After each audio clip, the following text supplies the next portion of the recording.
नमस्कार, आप देख रहे हैं दूरदर्शन किसान कार्यक्रम हेलो किसान में आप सभी का स्वागत है। मैं हूं आपके साथ मोनालिसा। हेलो किसान कार्यक्रम एक ऐसा लाइव फोन इन कार्यक्रम है जिसमें हम स्टूडियो में तो अपने विशेषज्ञ मेहमानों से विस्तार से कृषि क्षेत्र से जुड़े हुए अहम विषयों पर चर्चा करते ही हैं, लेकिन इसके साथ ही आपके इस कार्यक्रम में बहुत ही अहम भूमिका होती है, क्योंकि आप अपने सवालों के साथ सीधे सीधे इस कार्यक्रम में हमारे साथ जुड़ सकते हैं। इसके लिए आप हमारे टोल फ्री नंबर पर कॉल कर सकते हैं या फिर ईमेल या व्हाट्सएप के जरिए भी अपने सवाल आप हम तक पहुंचा सकते हैं। आइए सबसे पहले हम आपको बता दें आज के विषय के बारे में। हेलो किसान कार्यक्रम में आज हम जिन विषयों पर चर्चा करेंगे वो है नए बागों का रोपण। साथ ही इस कार्यक्रम में बात होगी कपास फसल प्रबंधन के बारे में। इन विषयों से जुड़े हुए सवाल पूछने के लिए आप हमारे टोल फ्री नंबर पर कॉल कर सकते हैं। नोट कर ले हमारे टोल फ्री नंबर्स 1800-113060 और 1800-113061। कॉल करने के दौरान इस बात का ध्यान जरूर रखें कि सीधे सीधे फोन लाइन के जरिए बातचीत करें और टीवी की आवाज बंद रखें, इससे बातचीत में रुकावट नहीं आएगी। बहरहाल आगे बढ़ते हैं। व्हाट्सएप के जरिए भी आप अपना सवाल हमें भेज सकते हैं। नोट कर ले हमारा व्हाट्सएप नंबर 8800520717। इसके अलावा ईमेल के जरिए भी अपना सवाल आप हमें भेज सकते हैं। हमारी ईमेल आईडी है hellokisan2015@gmail.com। सवाल भेजने के साथ साथ अपना नाम और स्थान भी जरूर लिखें। हमारे सवालों के जवाब के लिए दो बेहद ही खास मेहमान हमारे साथ जुड़े हुए हैं। आइए आपका परिचय करा दे। डॉक्टर RM शर्मा इस वक्त हमारे साथ मौजूद हैं, जो कि प्रधान वैज्ञानिक हैं फल विज्ञान संभाग पूसा, नई दिल्ली से। बहुत बहुत स्वागत है आपका। साथ ही इस कार्यक्रम में इस वक्त हमारे साथ जुड़े हुए डॉक्टर परमजीत सिंह, आप प्रधान वैज्ञानिक है पंजाब कृषि विश्वविद्यालय क्षेत्रीय अनुसंधान केंद्र बठिंडा पंजाब से। आपका भी बहुत बहुत स्वागत है इस कार्यक्रम में। जी नमस्कार। तो आइए हेलो किसान कार्यक्रम में चर्चा की शुरुआत करते हैं और नए बागों के रोपण का जहां तक सवाल है तो इस विषय पर आइए जानकारी लेते हैं। डॉक्टर शर्मा, आपसे जानना चाहेंगे कि बारिश हो रही है लगातार और नए बाग जो किसान लगाना चाहते हैं, क्योंकि हम देख रहे हैं कि बागवानी की ओर भी किसानों का रुझान बहुत ज्यादा बढ़ चला है, तो ऐसे में उनके पास किस तरह के विकल्प है, कौन कौन से फलों के बाग इस वक्त लगाए जा सकते हैं? देखिए, ये जुलाई और अगस्त का जो महीना होता है ये सदाबहार फल वृक्षों के लिए बहुत उत्तम समय माना जाता है, क्योंकि मृदा और वातावरण दोनों में पर्याप्त नमी रहती है। तो नमी रहने से क्या है कि जो हम बाग लगाते हैं उनमें मृत्यु दर हमारी बहुत कम हो जाती है। तो अगर हम पहाड़ी फलों को छोड़ दें तो जितने भी सदाबहार फल वृक्ष हैं उनकी ये लगाने का सबसे उत्तम समय होता है।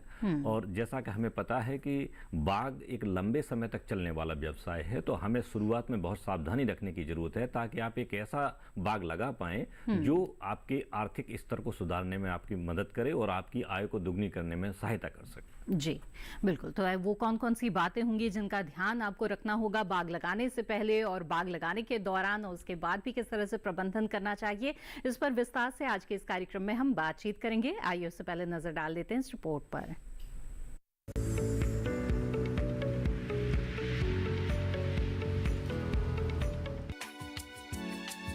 अच्छी फसल के लिए नए बागों का सही समय पर रोपण जरूरी है। ये समय नए फल बाग लगाने के लिए काफी बेहतर रहता है। ऐसा माना जाता है कि मानसून के मौसम में गर्मी के साथ नमी यानी उमस होती है, जो पौधे की जड़ों को अच्छी तरह फैलने में मदद करती है। इस समय किसान अमरूद, आंवला, लीची, केला, आम, पपीता, जामुन, कटहल, नींबू और बेर के बाग लगा सकते हैं। आंवले की नरेंद्र आंवला 4, नरेंद्र आंवला 7, फ्रांसिस कृष्णा और चकैया किस्में लगा सकते हैं, जबकि बेर की JG2, वलायती, उमरान, कैथली और सनोर 2 किस्में लगाना बेहतर रहेगा। अगर लीची लगाना चाहते हैं तो बेदाना, कलकतिया, देहरादून और रोज सेंटेड किस्में लगाएं। वहीं पपीते की पूसा नन्हा और पूसा डिलीशियस वाशिंगटन किस्म लगा सकते हैं। किस्मों का चयन अपने क्षेत्र को ध्यान में रखकर ही करें। बाग लगाने से पहले कुछ बातों का ध्यान रखना फायदेमंद रहता है। किसान मिट्टी की जांच जरूर कराए। मिट्टी की जांच कराने के बाद आपको पता चल जाएगा कि आपकी जमीन बाग लगाने लायक है या नहीं। अच्छा बाग लगाने के लिए किसान फलों की उत्तम किस्मों का ही चयन करे। फलों के बाग लगाने के लिए स्वस्थ और बेहतर किस्म की रोपण सामग्री का उपयोग करें। वहीं जिन किसानों ने पहले से ही फल बाग लगा रखे हैं, उन्हें बागों की देखभाल करनी चाहिए।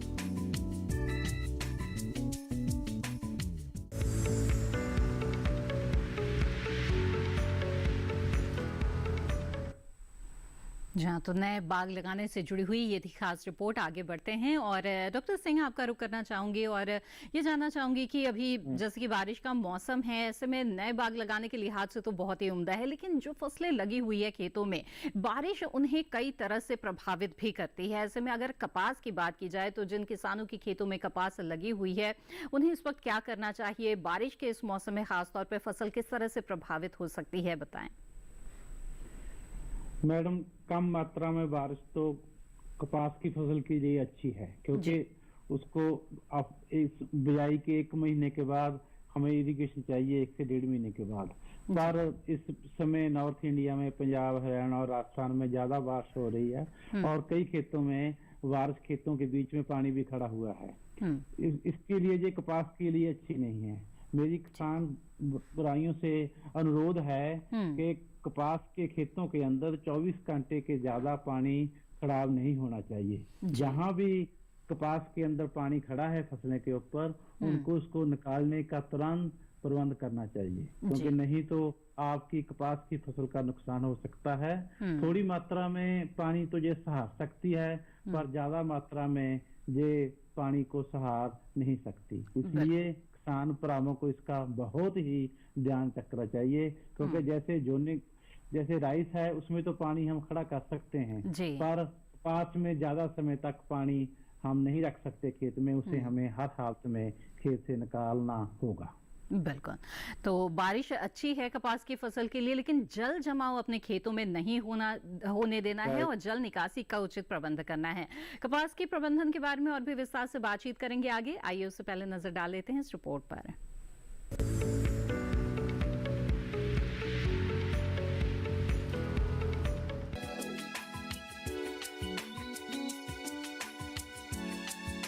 कपास हमारे देश की प्रमुख फसलों में से एक है। इसे सफेद सोना भी कहते हैं। उत्तर भारत के ज्यादातर इलाकों में कपास की बुआई मानसून के आने पर ही की जाती है।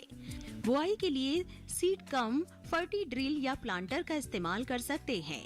कपास की खेती रेतीली लवणीय भूमि को छोड़कर सभी तरह की मिट्टियों में की जा सकती है। उर्वरकों की बात करें तो उर्वरकों का इस्तेमाल मिट्टी की जांच के आधार पर ही किया जाना चाहिए।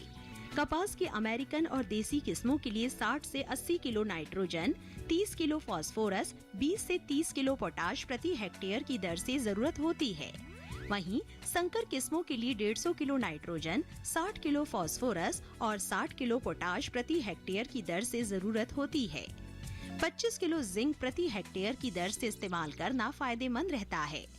नाइट्रोजन की आधी मात्रा और बाकी उर्वरकों की पूरी मात्रा बुआई के समय डालनी चाहिए। नाइट्रोजन की बाकी मात्रा फूल आने के समय सिंचाई के बाद में देनी चाहिए। इस समय कपास की फसल में खरपतवार, कीट और रोग प्रबंधन भी जरूरी है। खरपतवार नियंत्रण के लिए बुआई से पहले ही 2 लीटर फ्यूक्लोरेलीन को 750 लीटर पानी में मिलाकर छिड़काव करें। वहीं कपास में पत्ती की चित्ती और उकटा रोग का खतरा रहता है। चित्ती की रोकथाम के लिए डाइथेन M45 का 0.2%, जबकि उकटा के लिए जिनाब का 0.2% का छिड़काव 15 दिन के अंतराल पर करते रहे। किसान इस बात का खास ध्यान रखे कि कपास की फसल में किसी भी तरह की दवा का इस्तेमाल करने से पहले कृषि विशेषज्ञों की सलाह जरूर ले।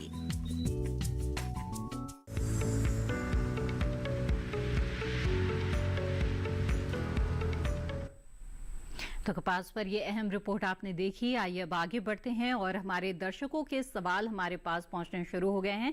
कुछ सवालों को यहां पर कार्यक्रम में शामिल करते हैं। व्हाट्सएप के जरिए सवाल भेजा है देवेंद्र सिंह अंजाना जी ने और इनका सवाल ये है कि ये मंदसौर मध्य प्रदेश से हैं और इनके यहाँ की जो मिट्टी है वो काली मिट्टी है। तो ऐसे में जानना चाहते हैं कि इसमें अमरूद या संतरा कौन सा लगाएं और लगाते वक्त क्या क्या सावधानियां बरतनी चाहिए। जी डॉक्टर शर्मा, आप इन्हें क्या सुझाव देंगे? देखिए, मंदसौर का जो एरिया है वहाँ पे एक हॉर्टिकल्चर कॉलेज भी है राजमाता बजारा सिंधिया का।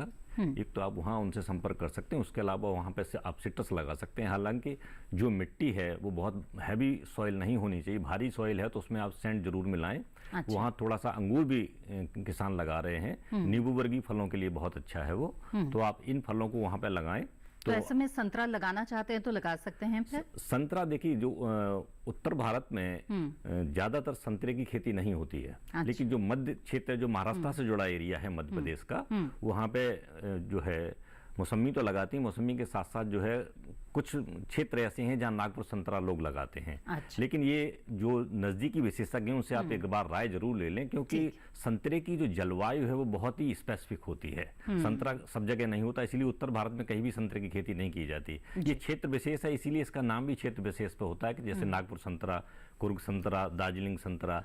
तो जो भी वहाँ विशेषज्ञ हैं नजदीकी आपके, उनसे एक बार आप राय जरूर ले लें। जी जी। और साथ ही सावधानियों के बारे में भी जानना चाहते थे, जिसके बारे में आगे हम बातचीत करेंगे, लेकिन इस समय हमारे साथ एक कॉलर जुड़ गए हैं, उनका सवाल ले लेते हैं। विष्णु कौर जी इस वक्त हमारे साथ जोधपुर राजस्थान से जुड़े हुए हैं। विष्णु जी स्वागत है आपका, पूछे अपना सवाल। हेलो विष्णु जी, क्या मेरी आवाज मिल रही है आपको?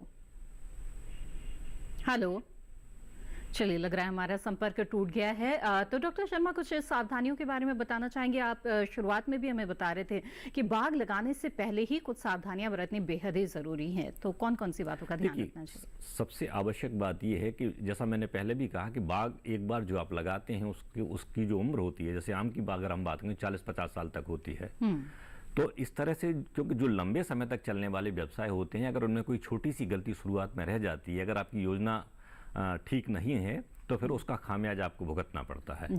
तो बहुत आवश्यक बातें ये होती हैं कि सबसे पहले आप मिट्टी और पानी जरूर अपनी टेस्ट कराएं, क्योंकि अगर लवण ज़्यादा है तो उसके हिसाब से फिर आपको फल का चुनाव करना होगा। फिर अगर जो है नमक की मात्रा वहाँ ज़्यादा है तो आप वहाँ अंगूर नहीं लगा सकते, आम नहीं लगा सकते, नींबू वर्गीय फल नहीं लगा सकते। और ख़ास करके जो पानी की जो लवणता है वो ज़्यादा खतरनाक होती है, क्योंकि मिट्टी को तो हम थोड़ा बहुत हम मैनिपुलेट कर सकते हैं, उसमें कुछ गोबर की खाद मिला सकते हैं, कुछ सैंड मिला सकते हैं, लेकिन जो पानी होता है, पानी सिंचाई जो है हमें जीवन भर उसी पानी से करनी होती है।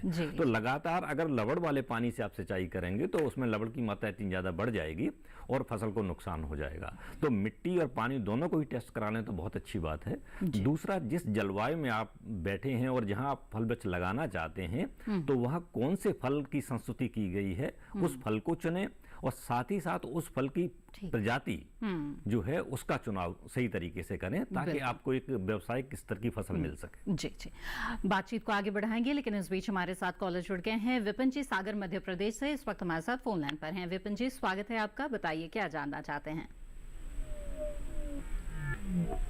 हेलो विपिन जी, मेरी आवाज मिल रही है क्या आपको? हेलो विपिन जी, क्या आप मुझे सुन पा रहे हैं? चलिए लग रहा है हमारा संपर्क नहीं हो पा रहा है, आगे बढ़ते हैं। और एक सवाल भेजा है व्हाट्सएप के माध्यम से अंकुर सहाय जी ने आजमगढ़ उत्तर प्रदेश से। इनका सवाल ये है कि कपास की फसल में पत्ती झुलसा रोग होने के क्या कारण है और इसकी पहचान कैसे करें और इस रोग से कपास की फसल को कैसे बचाएं? तो डॉक्टर सिंह बताएं इसके बारे में। पत्ता मरोड़ बीमारी बोल रहे हैं वो? जी, पत्ता मरोड़ बीमारी व्हाइट फ्लाई जो चिट्टी मक्खी के कारण फैलती है कपास में। सबसे पहले तो हमें जो ऐसी किस्म लगानी चाहिए जिसमें पत्ता मरोड़ बीमारी कम आती हो। हमारे पास कई ऐसी बीटी कॉटन हाइब्रिड और ऐसी किस्में हैं जिसमें पत्ता मरोड़ बीमारी कम लगती है। सबसे पहले तो किस्म वो लगाएं, उसके बाद जो पत्ता मरोड़ बीमारी है ये चिट्टी मक्खी से फैलती है। हमें उसके कारण चिट्टी मक्खी का कंट्रोल करना चाहिए। चिट्टी मक्खी जहां भी हम 6 व्हाइट फ्लाई एडल्ट एक किसी भी लीफ में मिले तो चिट्टी मक्खी की जो सिफारिशें हैं किसी पंजाब विश्वविद्यालय या हरियाणा कृषि विश्वविद्यालय की जो स्प्रे हैं उनकी स्प्रे करनी चाहिए, क्योंकि यदि चिट्टी मक्खी का हमें कंट्रोल कर लेंगे तो ये पत्ता मरोड़ बीमारी नहीं आएगी। और जिस भी पौधे के ऊपर पत्ता मरोड़ बीमारी हमें मिल जाए तो उस पौधे को हमें खेत में दबा देना चाहिए, उसमें उठकर ये उसके सावधानियां बरतनी चाहिए पत्ता मरोड़ बीमारी से बचने के लिए। जी अंकुर जी, उम्मीद है आपके सवाल का जवाब मिल गया होगा। इसी के साथ हेलो किसान कार्यक्रम में वक्त हो गया है एक छोटे से ब्रेक का। ब्रेक के बाद भी हमारी चर्चा जारी रहेगी, साथ ही आप भी आपके सवालों को भी इस कार्यक्रम में शामिल करेंगे। आप बने रहें दूरदर्शन किसान पर।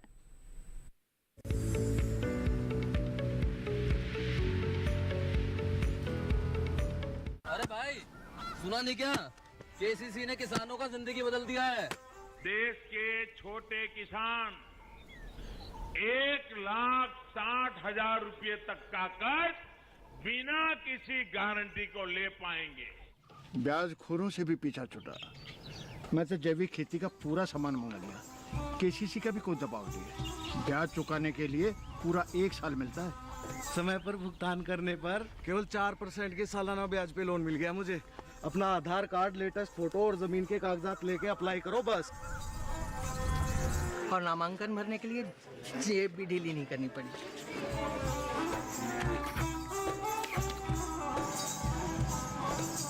चाचा, उधार चुकाने के 24 घंटे के बाद उतने ही पैसे वापस निकाल सकते हैं। केसीसी ने किसानों की जिंदगी वाकई बदल दी है। तो आप भी किसान क्रेडिट कार्ड अपनाएं और सहजता से ऋण पाएं।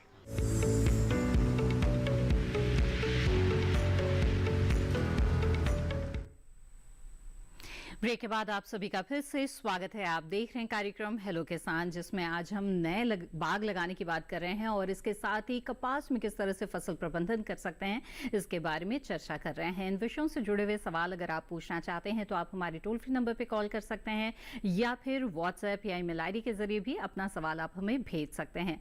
आइए कुछ सवालों को शामिल करते हैं कार्यक्रम में। एक सवाल भेजा है विजय कुमार जी ने जांजगीर चांपा छत्तीसगढ़ से। इनका सवाल ये है कि चीकू के पौधे में गूटी तैयार करने की विधि बताएं। जी डॉक्टर। देखिए, गूटी तैयार करने की विधि बहुत सरल है।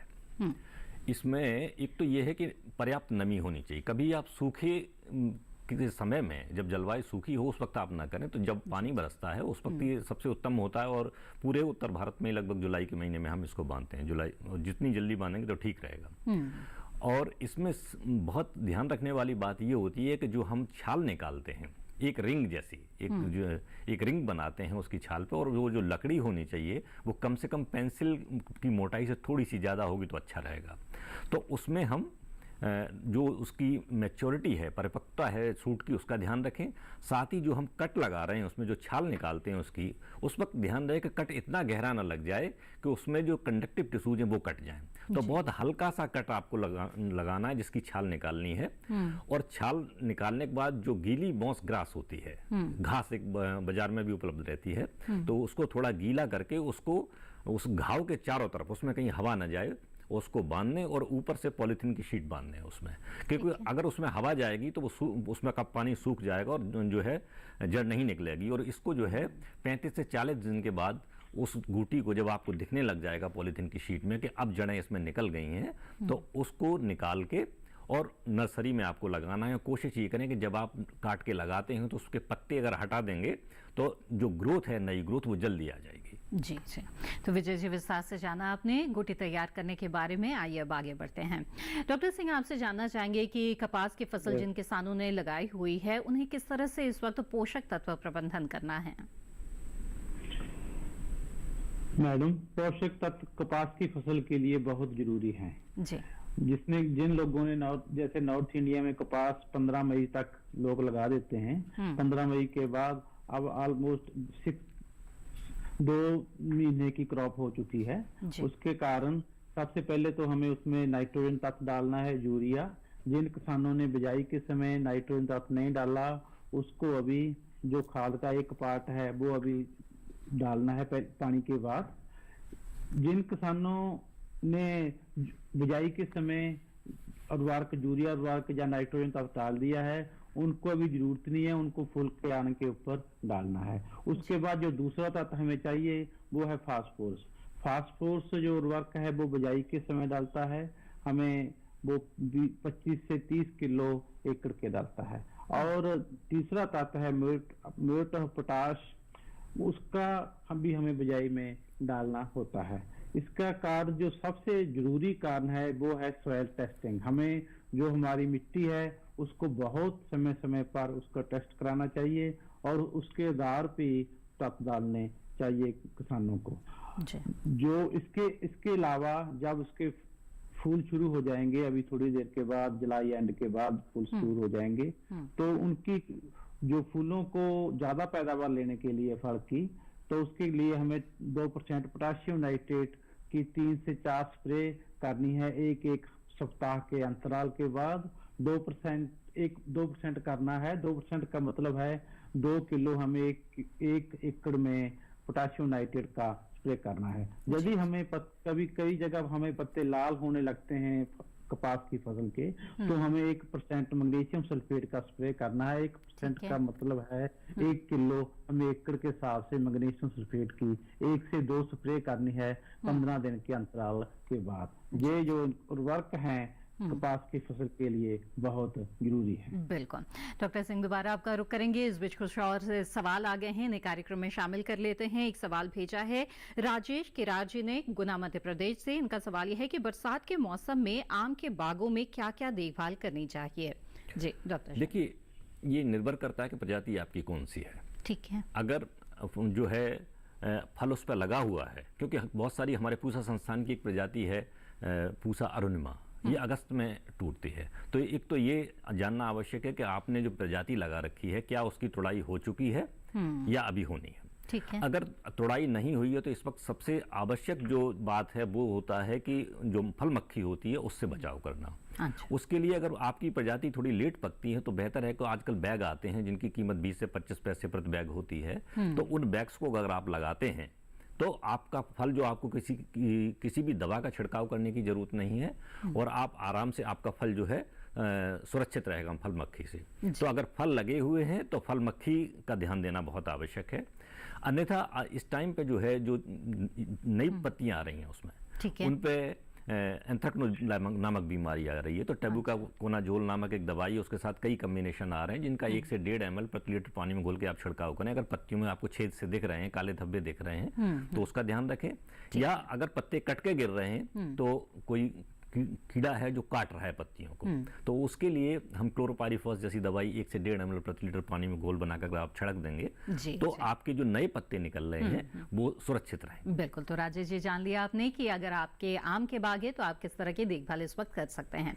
आगे बढ़ते हैं, कॉलर जुड़ गए हैं हमारे साथ विपिन जी सागर मध्य प्रदेश से, उनका रुख करते हैं। विपिन जी, स्वागत है आपका, पूछे अपना सवाल। जी नमस्ते मैम, डॉक्टर सर को भी नमस्कार। जी नमस्कार, बताएं।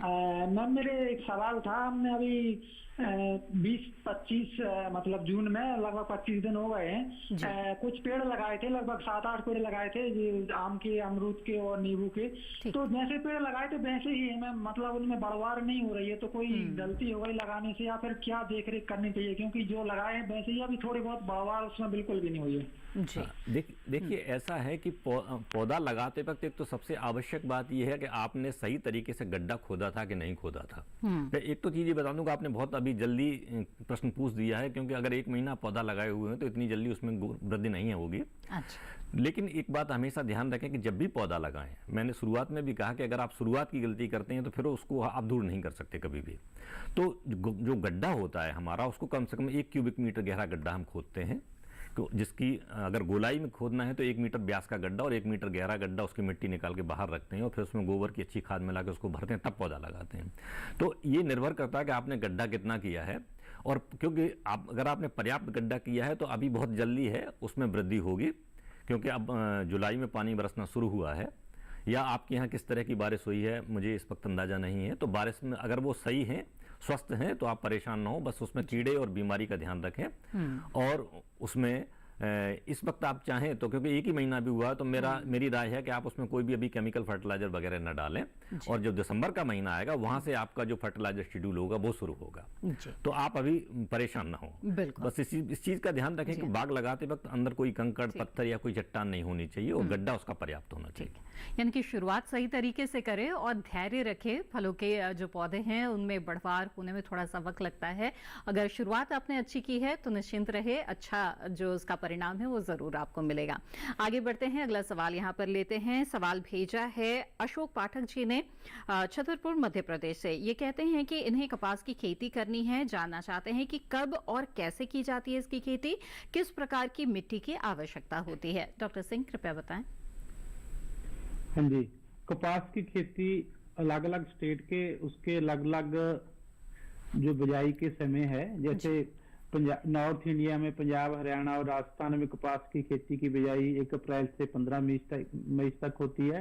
और जो जैसे जो मध्य प्रदेश, एमपी की बात कर रहे हैं, एमपी या महाराष्ट्र में ज्यादातर वहाँ रेनफेड में होती है, क्योंकि बारिश के ऊपर डिपेंडेंट है उनकी कपास की खेती। वहाँ सिंचाई की जो सुविधाएं वो उपलब्ध नहीं है, उनकी बिजाई जून से शुरू करके जुलाई अगस्त तक कर सकते हैं, जैसे भी उसकी बारिश की वजह से। सबसे पहले तो उनको जो किस्म है, अच्छी किस्म है, अपने किसी विश्वविद्यालय जो ICR का उनका सेंटर है वहां से किस्म की चुन करें, वहां उसकी समय से बिजाई करें, क्योंकि वहां तो रेन के द्वारा बिजाई होगी MP, तो उस हिसाब से उसकी बिजाई करें। और जैसे पहले मैंने खाद्य बताएं, वो खाद्य बचानी चाहिए। और इस तरह जो कीड़े मकोड़े हम आगे करेंगे उसकी रोकथाम कपास की खेती के लिए करनी चाहिए। बिल्कुल। आइए अब आगे बढ़ते हैं। कार्यक्रम में अगले कॉलर हमारे साथ जुड़ गए हैं। चांदीराम जी हिसार हरियाणा से इस वक्त हमारे साथ फोन लाइन पर हैं। चांदीराम जी स्वागत है आपका, पूछिए अपना सवाल। हेलो जी चांदीराम जी, आप अपना सवाल पूछ सकते हैं। हाँ जी, मेरे को दो एकड़ में दो किलो में बेरी का बाग है। ठीक है। तो मैंने घूमी, मेरा बेर अच्छा मोटा हुआ तो मैं कौन सी खाद दे जी? अच्छा ठीक है, खाद कौन सी डाले ये जानना चाहते हैं बेर के बारे में। जी जी, डॉक्टर शर्मा बताएं।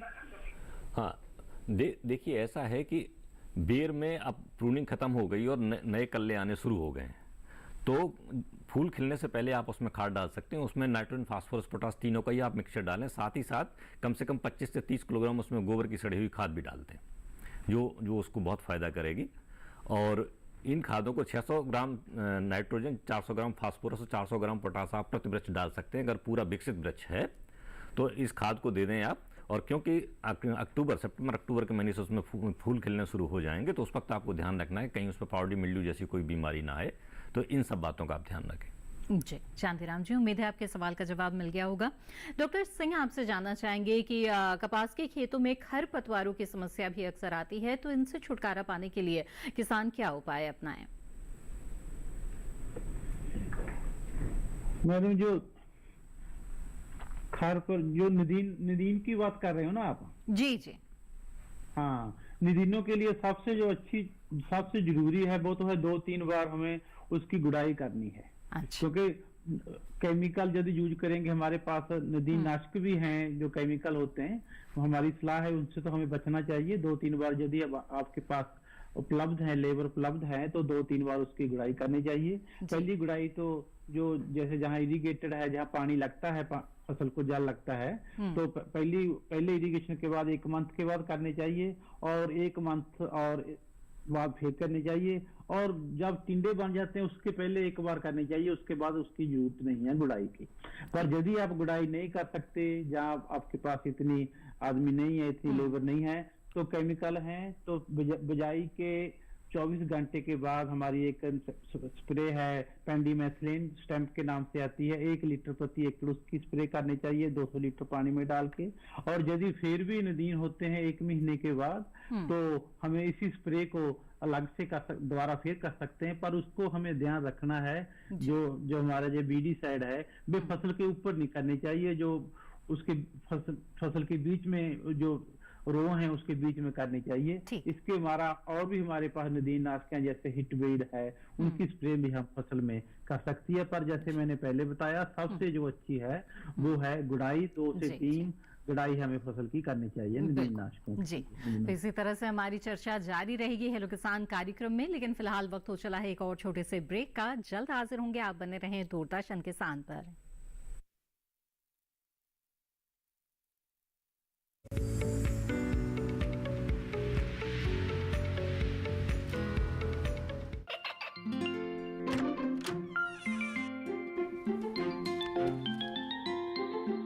ये क्या हो रहा है? काशवी, इतने कम मार्क्स? काशू बेटा पढ़ा करो, पढ़ोगी नहीं तो आगे कैसे बढ़ोगी? मम्मा, मैं भी तो आपसे यही कहना चाहती हूँ, पढ़ा करो। आप पढ़ोगे नहीं तो आगे कैसे बढ़ोगे? मतलब? वो देखो, सिर्फ बैक पर छपा ऑर्गेनिक नहीं, ऑर्गेनिक का निशान पहचानिए। PGS ऑर्गेनिक का ये लोगो उन किसानों की पहचान है जो आज भी परंपरागत विधि से रसायन मुक्त खेती कर आपके लिए शुद्ध फसल उपजा रहे हैं। अब समझे मम्मा, अगर मैं प्योर ऑर्गेनिक फूड नहीं खाऊंगी तो अच्छे मार्क्स कहाँ से लाऊंगी? अच्छा बच्चों, जैविक खेती की इस मुहिम को आगे बढ़ाइए शुद्ध ऑर्गेनिक अपनाइए।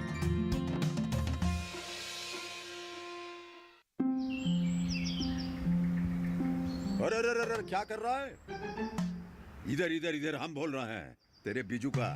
पुतला बोल रहा है? हाँ, पक्षियों से तो हम खेत को बचा लेते हैं, पर इन घातक रसायनों से कैसे बचाएं? मतलब? देख बेटा, तू जो ये अंधाधुंध रसायन मिलाता है ना, मिट्टी की सेहत बिगड़ने लगी है। और जब माटी ही कमजोर पड़ जाएगी तो उपज कैसे सेहतमंद होगी? हाँ? अरे पहले ऐसा नहीं था।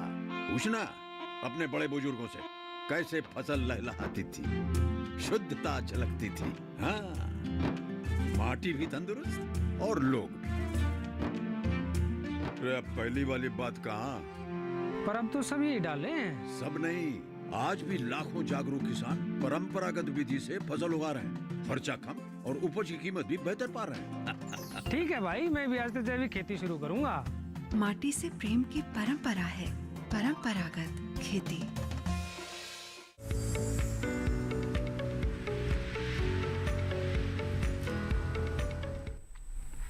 ब्रेक के बाद आप सभी का फिर से स्वागत है कार्यक्रम हेलो किसान में। इस वक्त हमारे साथ एक दर्शक फोन लाइन पर जुड़े हुए हैं, आइए उनका रुख करते हैं। विष्णु सिंह गौर जी इस वक्त जोधपुर राजस्थान से हमारे साथ फोन लाइन पर हैं। विष्णु जी स्वागत है आपका, पूछे अपना सवाल। Good evening madam. Good evening Vishnu ji, बताइए क्या जानना चाहते हैं? मैं सबसे पहले किसान डीडी किसान चैनल के सभी यूनिट को धन्यवाद देना चाहता हूं और खुशखबरी देना चाहता हूं कि आपकी दर्शकों की संख्या बहुत ज्यादा बढ़ गई है चैनल की। जी बहुत बहुत धन्यवाद। बताइए क्या सवाल है आज आपका? सवाल ये है कि बागवानी में जो भी फल लगते हैं उन फलों पर कीड़े क्यों लगते हैं? जी आइए जानते हैं, डॉक्टर शर्मा बताएं। हाँ, देखिए प्रकृति में सभी जीव हैं और सबको जीने का हक है, और सब जो जीते हैं उनके लिए खाना चाहिए। तो वो तो उनको जहाँ अच्छा भोजन मिलता है वो वहाँ जाते हैं। तो ये स्वाभाविक सी बात है कि जिस तरह से हम लोग खाना खाते हैं उस तरह से कीड़े भी इस सृष्टि का एक हिस्सा हैं, और उनको जिंदा रहने के लिए उनको अपनी जीवन साइकिल पूरी करने के लिए उनको भी खाने पीने की ज़रूरत होती है। तो कीड़े लगना एक स्वाभाविक बात है। हाँ, ये है कि जहाँ पे आप उसको कंट्रोल नहीं करेंगे वहाँ उनकी तादाद इतनी ज़्यादा हो जाती है कि वो आपको व्यवसायिक स्तर से नुकसान पहुँचा देते हैं। और जहाँ पे आप उसका जो उनके अंडे या उनको जो कंट्रोल करते रहते हैं तो वहाँ वो आपको आर्थिक स्तर पर नुकसान नहीं पहुँचा पाते। तो ये सृष्टि है और यहाँ सभी को जीने का हक है। जी जी बिल्कुल। और किसानों के लिए ये ज़रूरी हो जाता है कि वो अपने फसलों की लगातार निगरानी करते रहे ताकि समय समय पर कीट जो प्रभावित कर सकते हैं फसलों को उनसे छुटकारा दिलाने के लिए उचित उपाय कर सकें, जिस पर विस्तार से हमारे कार्यक्रम में बातचीत होती रहती है। फिलहाल आगे बढ़ते हैं, कुछ और सवालों को यहाँ पर कार्यक्रम में शामिल करते हैं। सवाल भेजा है कृष्ण कुमार टांडले जी ने महाराष्ट्र से। ये जानना चाहते हैं कि कपास की खेती शुरुआती तौर पर करना चाहे तो कैसे करें, क्या क्या सावधानी रखें और कौन से बीज का चुनाव करें। जी डॉक्टर सिंह। हाँ जी, सबसे पहले तो कपास के लिए पहले भी एक सवाल के जवाब मैंने बताया था जी। सबसे पहले तो जो सही किस्म है उसकी जो चयन करनी है हमें बहुत जरूरी है जी। भी हमें तो महाराष्ट्र के लिए आप किस किस्म का सुझाव देंगे? जैसे पंजाब में किस्म और होगी जी, महाराष्ट्र में किस्म और होगी। जो महाराष्ट्र की वहाँ की किसी भी विश्वविद्यालय है वहाँ जो किस्म पास की है तो वो उसी किस्म का हमें उसको लगानी चाहिए, क्योंकि महाराष्ट्र की किस्म पंजाब की, हरियाणा की, राजस्थान की उसकी अलग अलग होगी। तो कपास की खेती को हम 3 भागों में इंडिया में करते हैं। एक नॉर्थ इंडिया में है पंजाब, हरियाणा और राजस्थान। सेंट्रल इंडिया में है महाराष्ट्र, मध्य प्रदेश। और जो साउथ इंडिया में है तो तेलंगाना आ गया, कर्नाटक आ गया या तमिलनाडु आ गया। तीनों जोन है और तीनों के लिए हमें अलग से किस्में चाहिए, अलग से, क्योंकि तीनों जोन का पौन पानी अलग से है। अब दूसरी जो बात सबसे जरूरी है हमें देखना चाहिए भी उसकी जो मिट्टी है उसको टेस्ट कराना चाहिए, क्योंकि कपास के लिए हमें तो रेतली से लेके थोड़ी सी दरमियानी मिट्टी चाहिए। काली मिट्टी में भी होती है, जो लाल मिट्टी में हो जाती है, पर मिट्टी ज्यादा सख्त नहीं चाहिए, दरमियानी मिट्टी चाहिए। उसका वो जो सॉइल टेस्टिंग है वो चाहिए, और पानी का जो है निकास है उस मिट्टी में जरूरी होना चाहिए। ये बातों का ध्यान रखकर हमें चुन करके उसकी कपास की खेती करनी है। और उसका वो कीट प्रबंधन, सही कीट प्रबंधन कपास का बहुत जरूरी है, क्योंकि उसको बहुत कीड़े लगते हैं। ठीक है, बिल्कुल। तो कृष्ण कुमार जी का कपास से जुड़ा हुआ जो सवाल था, उम्मीद है उसका जवाब उन्हें मिल गया होगा, लेकिन इसके साथ ही नींबू से जुड़ा हुआ भी उनका सवाल है, जिसके बारे में हम आगे जानेंगे। इस बीच हमारे साथ कॉलर जुड़ गए हैं, उनका सवाल ले लेते हैं। गुलाब सिंह जी इस वक्त हमारे साथ फोन लाइन पर जुड़े हुए हैं, आइए उनका रुख करें। गुलाब सिंह जी, स्वागत है आपका, पूछे अपना सवाल। सर जी, मैं पूछना चाहता हूँ कि कपास की खेती में जी ऊपर की खाद डालना अच्छा है या खेत से खाद डालना अच्छा है? कपास की फसल में ऊपर से खाद डालना अच्छा है या फिर खोद कर डालना अच्छा है? अच्छा, ठीक है, डॉक्टर सिंह बताएं। एक्चुअली जो तो डीएपी या फास्फोरस तत्व है और जो म्यूरेट ऑफ पोटाश है वो तो हमें बिजाई के समय डालना है, और जो यूरिया खाद है वो हम कपास के ऊपर भी डाल देते हैं। यदि तो हमारी सॉइल लाइट है तो हमें एक हिस्सा उसका बिजाई के समय डालना चाहिए और जो दूसरा और तीसरा हिस्सा है वो कपास के ऊपर डालना चाहिए। उसके अलावा जो मैंने पोटेशियम नाइट्रेट पहले बताया है 2% की स्प्रे करनी है, जब मैग्नीशियम सल्फेट की स्प्रे करनी है वो तो हमें उसकी स्प्रे करनी है, वो उसके नीचे नहीं डालना। नीचे सिर्फ हम बिजाई के समय फास्फोरस और पोटाश ही डाल सकते हैं। बाकी जो उर्वरक है नाइट्रोजन और जो जैसे यूरिया से मिलता है नाइट्रोजन और पोटेशियम नाइट्रेट या मैग्नीशियम सल्फेट, वो कपास के हम ऊपर ही डालते हैं, वही अच्छा रहता है। बिल्कुल। तो गुलाब जी, मुझे उम्मीद है आपके सवाल का जवाब मिल गया होगा। आगे बढ़ते हैं, और जैसा कि मैंने कहा कि कृष्ण कुमार जी ने, जो कि महाराष्ट्र से ताल्लुक रखता है, अब उन्होंने अगला सवाल पूछा है कि नींबू के पौधे पे पत्तियां खाने वाली इल्ली का प्रकोप ज्यादा दिख रहा है, उसके लिए क्या उपाय कर सकते हैं? देखिए, इल्ली जो होती है, अगर छोटे स्तर पे आपका बाग है या आपकी नर्सरी में भी आती है, जिसको हम बटरफ्लाई कहते हैं, वो बेसिकली उसका ही बच्चा होता है, जो शुरुआत में वो रेंग के खाता है, बाद में वो तितली बन जाता है। तो उसके लिए आवश्यक ये है, वो काले रंग की होती है और वो बहुत तेजी से नए पत्ते खाती है। जी। तो अगर आपके पास 2-4 पौधे हैं तो बेहतर है कि आप सुबह आप उठें और आप देखें कि जहां भी वो कीड़ा मिलता है उसको पकड़ के अगर मार दें, जमीन में दबा दें, तो वो वैसे ही कंट्रोल हो जाता है, क्योंकि वो पुराने पत्तों को नहीं खाता, वो सिर्फ नए पत्तों को खाता है। जी। और अगर वो बहुत बड़े स्तर पे है तो उसके लिए इंडॉक्सीकार्ब एक दवाई आती है, उस दवा का आप इस्तेमाल करें, उससे उसका नियंत्रण हो जाएगा। जी। तो कृष्ण कुमार जी, जाना आपने कि किस तरह से इल्लियों से आप छुटकारा पा सकते हैं। आगे बढ़ते हैं और डॉक्टर सिंह आपसे जानना चाहेंगे, जैसे कि आपने कार्यक्रम में हमें कई बार बताया कि जो कपास की फसल है उसे कीड़ों से बचाना बेहद ही जरूरी है, क्योंकि फसल काफी प्रभावित होती है और किसानों का काफी नुकसान हो जाता है इससे। तो किस किस तरह के कीड़े लग सकते हैं और क्या उपाय है इसके लिए? एक्चुअली कपास में 2 किस्म के कीड़े लगते हैं। एक तो होते हैं रस चूसने वाले कीड़े। रस चूसने वाले कीड़ों में चिट्टी मक्खी आती है, तेला आता है और थ्रिप्स आती है। ये 3 कीड़े जो रस चूसते हैं फसल का, इसका जो कंट्रोल है, सबसे पहले तो हमें केमिकल से पहले जो कल्चरल है केमिकल के बिना कंट्रोल करना चाहिए। जैसे यदि चिट्टी मक्खी का है, कपास जब 30 दिन की हो जाती है तो हमें रोजाना फसल का सुबह 9-10 बजे से पहले निरीक्षण करना चाहिए। और यदि हम 6 व्हाइट फ्लाई के जो कण है, जो अडल्ट हैं, वो पत्ते के नीचे हैं, तो हमें फिर उसके ऊपर नीम का गोल या नीम की जो स्प्रे है, वो केमिकल भी नहीं होता, उसका स्प्रे करना चाहिए। और इसके अलावा हम जेलो ट्रैप होते हैं, कम रेट से आते हैं, उसको 40 एक एकड़ में लगाने चाहिए। वो जो व्हाइट फ्लाई है उसके ऊपर चिपक जाती है और वो खत्म हो जाती है। इसके अलावा यदि हमें फिर भी ज्यादा बढ़ रही है तो हमारे पास केमिकल है, बहुत से केमिकल हैं, जैसे ओशीन है, जहाँ ओलाला है, उनकी स्प्रे करनी चाहिए। इसी तरह जो जेस्टेड है, वो यदि 50% जो पत्तियां हैं नीचे मुड़ जाती हैं तो हमें जेस्टेड का कंट्रोल करना चाहिए। थ्रिप का जो है, जब ड्राई होता है, बारिश नहीं होती है ज्यादा लंबे समय तक, तो हमें थ्रिप का अटैक आता है। थ्रिप के अटैक के कारण यदि तो कम है तो खेत में पानी लगा दो, थ्रिप का अटैक कम हो जाता है, क्योंकि वो जो थ्रिप है वो अपने खेत में अंडे देती हैं, जमीन में मिट्टी में अंडे देती हैं, पानी लगा दिए तो उसके अंडे खत्म हो जाते हैं और खत्म हो जाते हैं।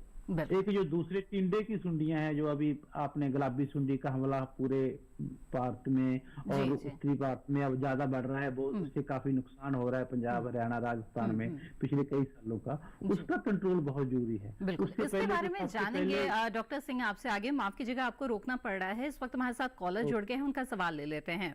किशोरी जी इस वक्त हमारे साथ झारखंड से फोन लाइन पर जुड़े हुए हैं, आइए उनसे बात करते हैं। किशोरी जी, स्वागत है आपका, पूछे अपना सवाल। हेलो जी सर। जी किशोरी जी, अपना सवाल पूछ सकते हैं आप। टीवी की आवाज बंद कर दीजिए किशोरी जी, बातचीत में रुकावट आएगी।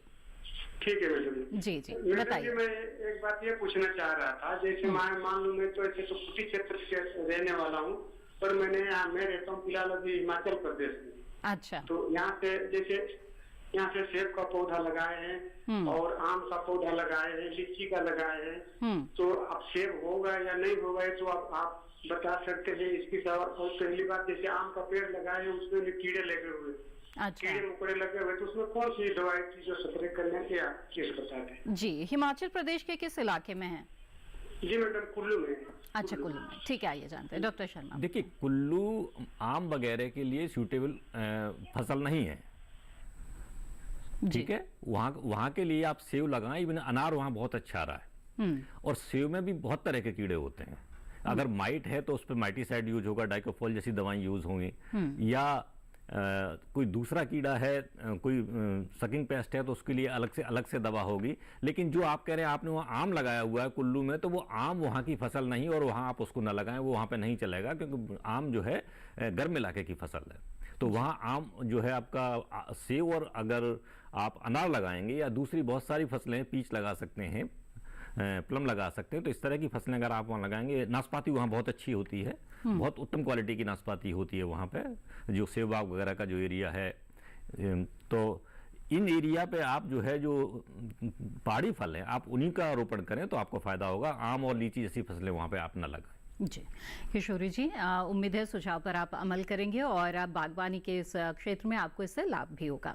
आगे बढ़ते हैं और कुछ और सवालों को यहाँ पर कार्यक्रम में शामिल करते हैं। एक सवाल भेजा है दिनेश कुमार जी ने बिजनौर उत्तर प्रदेश से। ये जानना चाहते हैं कि अमरूद का बाग लगाने के लिए कौन सी किस्म का चुनाव करना चाहिए। जी, ये देखिए बहुत अच्छी बात है कि आप लगाने से पहले पूछ रहे हैं। जी जी। तो मैं आपको कहूंगा कि बहुत सारी फसलें, और हाल ही में हमारे पूसा संस्थान ने 2 बहुत अच्छी प्रजातियां विकसित की हैं अमरूद की। वैसे तो इलाहाबाद सफेदा, लखनऊ 49, हिसार सुरखा, हिसार सफेदा, बहुत सारी पुरानी प्रजातियां हैं। लेकिन अभी हाल ही में 3 या 4 महीने पहले ही हमारे संस्थान ने पूसा प्रतीक्षा और पूसा आरुषि, ये 2 प्रजातियां, 2 संकर विकसित किए हैं। इनमें एक लाल है गूदे का है और एक सफेद गूदे का है। दोनों ही बहुत उत्तम क्वालिटी की प्रजातियां हैं। आप हमारे संस्थान से संपर्क कर सकते हैं और आप ये प्रजातियां लगा सकते हैं। इसके अलावा आप लखनऊ 49 इलाहाबाद सफेदा, जो हमारी पुरानी प्रजातियां हैं, वो भी बहुत अच्छी प्रजातियां हैं। और साथ ही पंतनगर ने पंत प्रभात वैरायटी जो डेवलप की है उसको लगा सकते हैं, या लखनऊ से ललित है आप उसको भी लगा सकते हैं, वो लाल गूदे की। जी जी। तो दिनेश जी, बहुत ही विस्तार से आपको जानकारी मिल गई है। उम्मीद है कि इस सुझाव पर आप जरूर अमल करेंगे और इन्हीं में से उन्नत किस्म का चुनाव आप करेंगे। इसी के साथ यहाँ पर कार्यक्रम में वक्त है एक और छोटे से ब्रेक का। जल्द हाजिर होंगे, आप बने रहें दूरदर्शन किसान पर।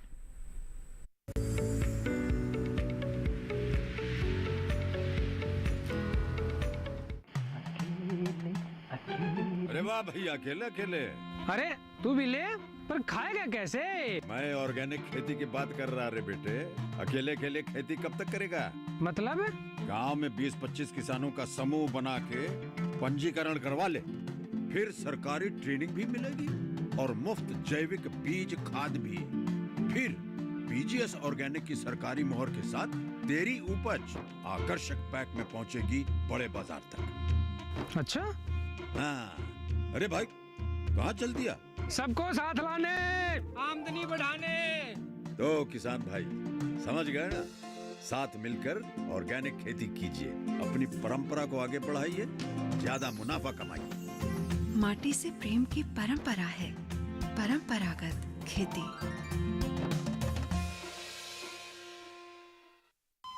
अरे सुन तो।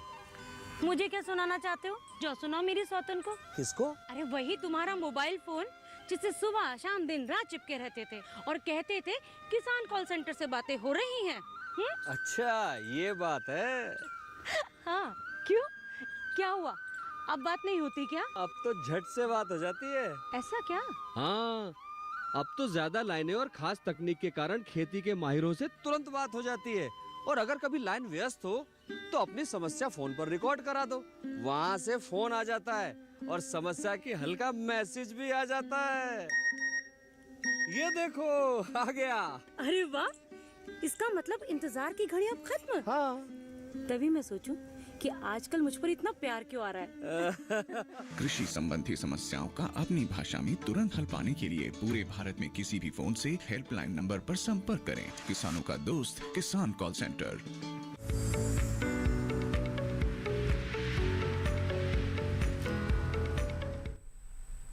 ब्रेक के बाद आप सभी का फिर से स्वागत है। आप देख रहे हैं कार्यक्रम हेलो किसान। इस कार्यक्रम में इस वक्त हमारे साथ एक कॉलर जुड़े हुए हैं, आइए उनका रुख करते हैं। दत्तात्रेय जी महाराष्ट्र से इस वक्त हमारे साथ फोन लाइन पर हैं। दत्तात्रेय जी स्वागत है आपका, पूछिए अपना सवाल। हेलो हेलो जी दत्तात्रेय जी बताइए क्या जानना चाहते हैं। हेलो सिंगल दत्तात्रेय जी कपास को डालना चाहिए क्या, उससे क्या फायदा होता है? एक बार फिर से अपना सवाल कृपया दोहरा दीजिए। सिंगल सुपर फास्फेट कपास में डालना चाहिए क्या, उससे क्या फायदा होता है? जी आइए जानते हैं, डॉक्टर सिंह बताएं। हेलो जी जी बिल्कुल आइए जानते हैं। सिंगल सुपर फास्फेट कपास में फास्फोरस जो तत्व है, जरूरी तत्व है फसल के लिए, वहां से फास्फोरस मिलता है, उससे उसकी उपज बढ़ती है। फास्फोरस तत्व कपास के लिए बहुत जरूरी है, इसलिए उसको डालना चाहिए। जी जी डॉक्टर सिंह एक सवाल और व्हाट्सएप के जरिए आया है जो कि कपास से ही जुड़ा हुआ है। सवाल भेजने वाले ने अपना नाम नहीं लिखा है, बस उन्होंने यही लिखा है कि वो मध्य प्रदेश से ताल्लुक रखते हैं। इनका कहना है कि सिंचित कपास की बुआई किस समय करनी चाहिए और कपास की फसल के बाद किस फसल की बुआई करनी चाहिए जिससे मिट्टी की उर्वरा शक्ति बनी रहे। जी एक्चुअली कपास की फसल के पहले तो बाद कपास सिंचाई के लिए कपास की बुआई तो आप मई या जून में कर सकते हैं सिंचाई के लिए, और कपास की फसल के बाद आप चने की फसल की बुआई कर सकते हैं, क्योंकि जो लेगुमिनस जो फसलें होती हैं उससे जो मिट्टी की जो उर्वरता है वो बनी रहती है। जी जी हाँ, चने की आप कर सकते हैं। ठीक है, आइए अब आगे बढ़ते हैं, कुछ और सवालों को शामिल करते हैं। दिनेश पाटीदार जी ने सवाल भेजा है रतलाम मध्य प्रदेश से।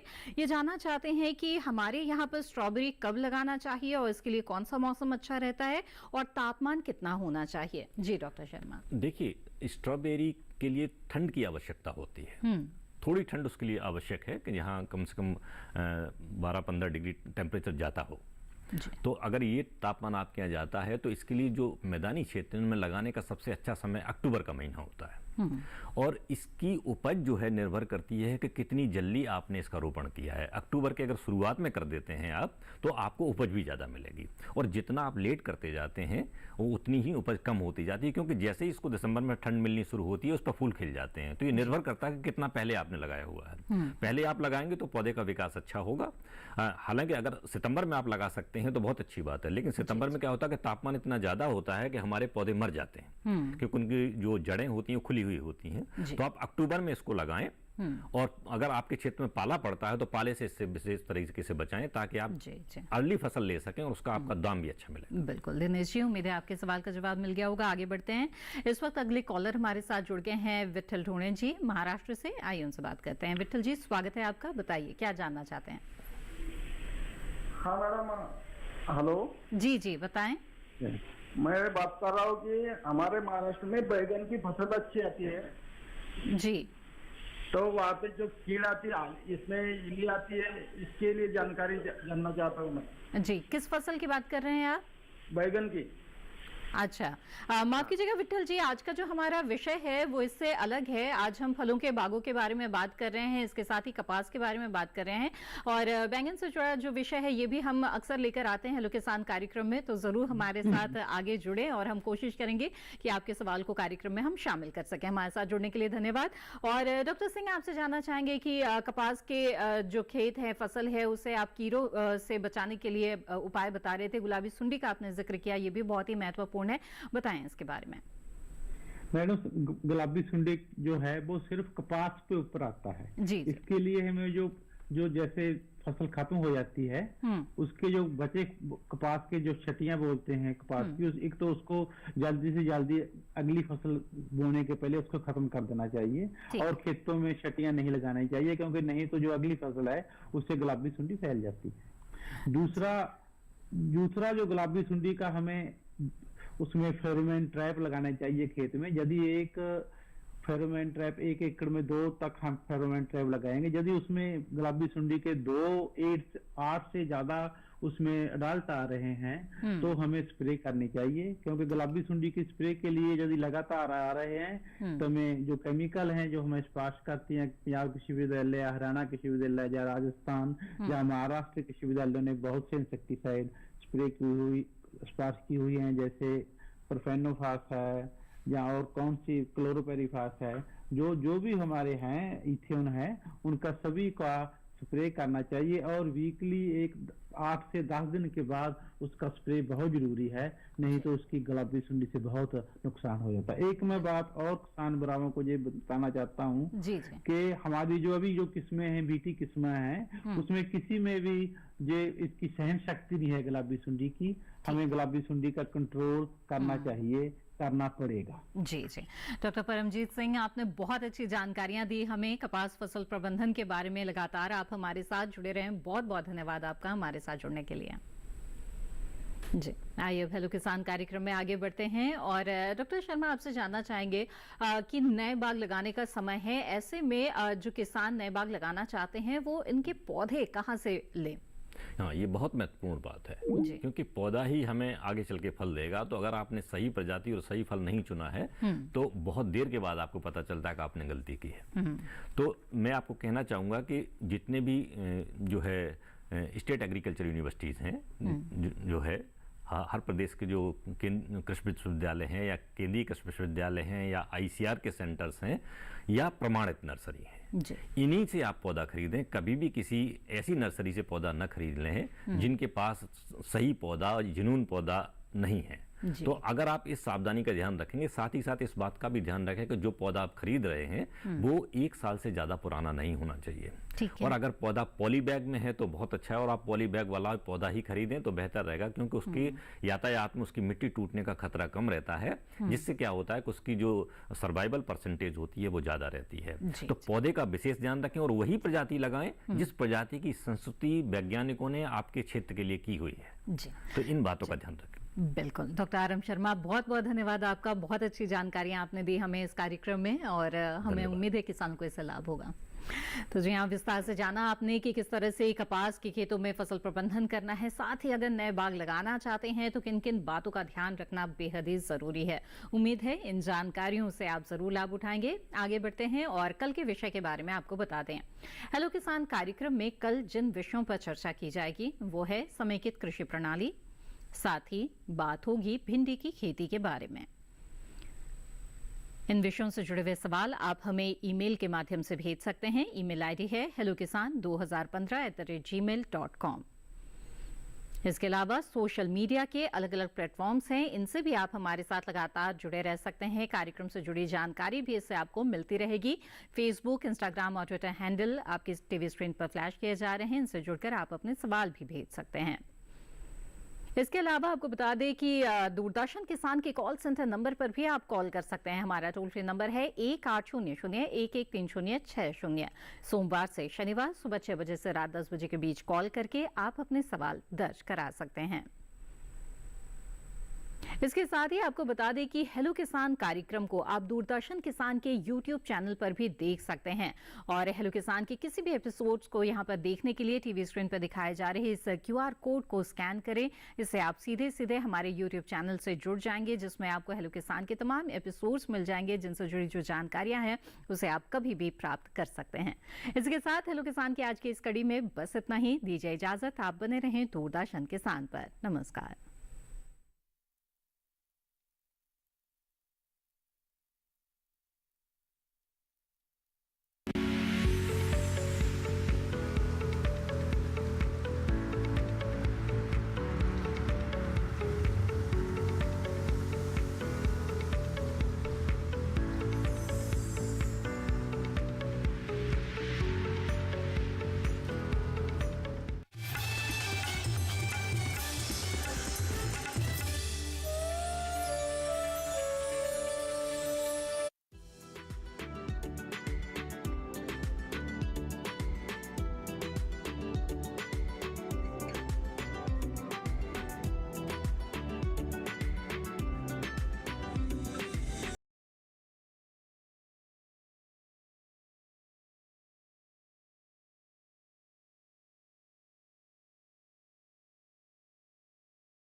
आपके अपने फोन इन कार्यक्रम स्वस्थ किसान में हर शनिवार शाम 6 से 7 बजे सिर्फ डीडी किसान पर।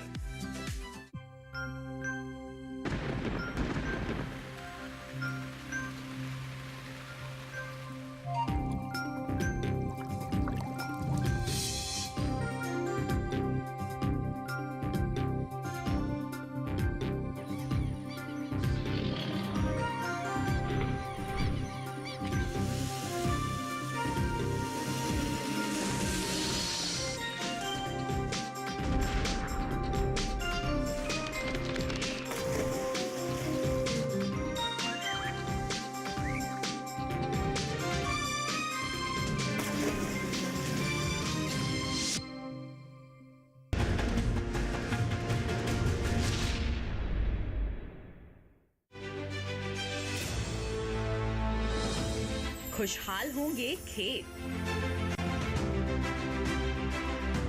पशु भी रहेंगे स्वस्थ, सरकारी स्कीम का होगा लाभ, जब एक्सपर्ट्स का मिलेगा साथ, किसानों के सवाल, विशेषज्ञों के जवाब, अब सिर्फ एक फोन कॉल पर। देखिए अपना खास प्रोग्राम। हमारे टोल फ्री नंबर हैं 1800-113060, 1800-113061। हेलो किसान, सोमवार से शुक्रवार शाम 6 बजे सिर्फ दूरदर्शन किसान पर।